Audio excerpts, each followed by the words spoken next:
Isang maulan dito sa Ireland. So ito guys, ang weather ngayon dito. At tingnan mo naman ang mga puno. At nag-iiba na yung kulay. Ito yung gusto ko sa winter.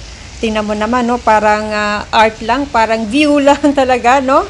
At naglalagasan na yan sila soon.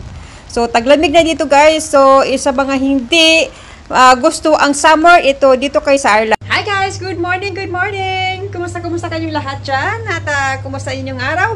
Good morning sa inyong lahat. At ayan, magluluto tayo ngayon ng nilagang baka. So magsabaw tayo ngayong hapunan. So anong ulam nyo dyan? At ito na yung aking ayan, napakuluan na natin kanina ang karne. Simpleng luto na nilagang baka na mayroong mais, pechay, tsaka patatas. Ayan, may katanungan tayo. Kailangan ba talaga hugasan ang ating karne bago lutuin?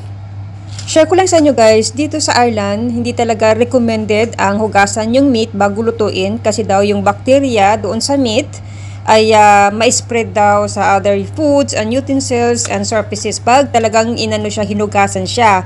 Dapat daw talaga hindi na siya hugasan, mamamatay naman daw siya pag niluto na.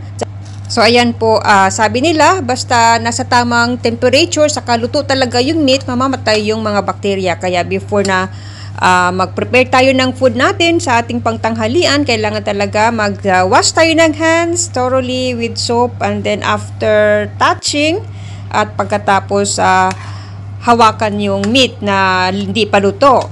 So yan guys, share ko lang sa inyo. So ganito mag-prepare yung meat dito sa Europe. So ni-share ko lang. So yan guys, pag nag-prepare din, kailangan talaga yung meat ng juice, kailangan hindi siya mag-drip para avoid contamination.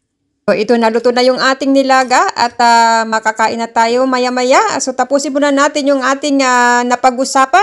O syempre, yung ating namang way dyan sa Pilipinas, yung methods naman natin ng cooking, syempre, at kinalakihan na natin talaga, nahuhugasan muna yung karne or yung manok bago lutuin.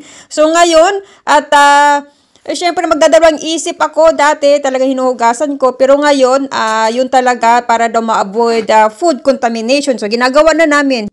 Wala nang hugas-hugas, diretso na luto. Let's eat na.